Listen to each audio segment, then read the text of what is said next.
क्या आपको भी वेरिकोसील की प्रॉब्लम है? तो दवाइयों के साथ साथ आप इन चीज़ों को फॉलो करो, आपका भी वेरिकोसील बाकी पेशेंट की तरह ठीक हो जाएगा।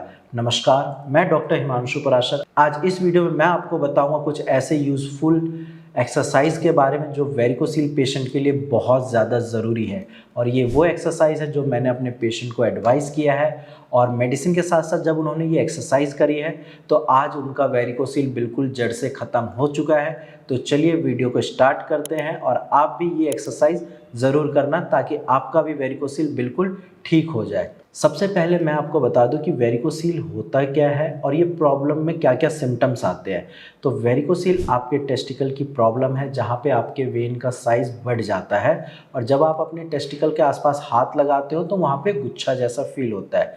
और रही बात सिम्टम्स की, तो सिम्टम्स में आपको टेस्टिकुलर पेन हो सकता है, आपको हैवीनेस फील हो सकता है, या आपके टेस्टिकल में स्वेलिंग की प्रॉब्लम हो सकती है।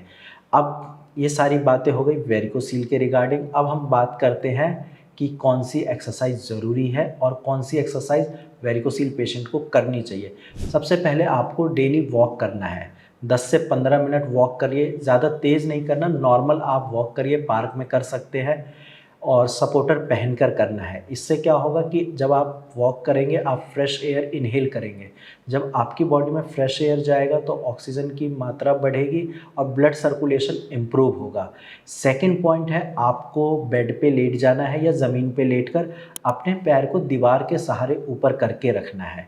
ऐसा आपको 10 से 15 मिनट तक करना है। उससे क्या होगा कि जो आपका ब्लड फ्लो है वो अगेंस्ट द ग्रेविटी पहले हो नहीं पा रहा था जब आप खड़े होते हैं, लेकिन जब आप बेड पे लेटकर पैर ऊपर करोगे दीवार के सहारे तो ब्लड सही से सर्कुलेट होगा। तो जो आपकी वॉल्व्स डैमेज थी वो धीरे धीरे करके हील होने लगेगी और आपका गुच्छा भी कम हो जाएगा। नेक्स्ट है, आपको पवन मुक्ता आसन करना है। इससे आपका डाइजेशन सही रहेगा और आपके वेरिकोसील की प्रॉब्लम में आराम मिलेगा। और नेक्स्ट एक्सरसाइज है, आपको ज़मीन पर लेट जाना है अपने बैक के बल पे, और जब पीठ के बल पे आप लेटेंगे तो आपको अपनी नीज़ को बेंड करना है और वो हिप को ऊपर करना है। एक ब्रिज टाइप की फॉर्मेशन बनेगी, ये आपको रेगुलर करना है। इससे ब्लड सर्कुलेशन बढ़ेगा, प्लस आपके पेल्विस एरिया की जो मसल्स है वो भी स्ट्रांग होगी। एंड नेक्स्ट एक्सरसाइज जो आपको करनी है वो है कीगल एक्सरसाइज। कीगल एक्सरसाइज आपकी पेल्विक मसल्स को स्ट्रेंथ प्रोवाइड करती है। आपके जो टिश्यूज डैमेज है वो धीरे धीरे हील होंगे, आपके जो ब्लड सर्कुलेशन है वो इम्प्रूव होगा, और ऑटोमेटिकली आपके वेरिकोसील में काफ़ी ज़्यादा आराम मिलेगा। एंड नेक्स्ट जो है वो है डीप ब्रीदिंग। आपको लंबी सांस लेनी है, थोड़ी देर लंबी सांस लीजिए और उसके बाद फिर उसको थोड़ी देर होल्ड करके फिर रिलीज़ करना है। ये जो मैंने सारी चीज़ें बताई हैं, ये सारी एक्सरसाइज आपको डेली 15 से 20 मिनट करनी है। और इसके अलावा आपको कुछ चीज़ों का ध्यान ज़रूर रखना है कि हैवी वेट लिफ्टिंग नहीं करनी है, ज़्यादा देर तक खड़े नहीं रहना है, और आपकी बॉडी जितना अलाउ कर रही है उतने ही एक्सरसाइज करनी है। ऐसा ना हो कि आप अपनी क्षमता से ज़्यादा एक्सरसाइज कर रहे हो, पहले पेन कम होता था अब पेन बढ़ जाए, ये बिल्कुल नहीं करना है।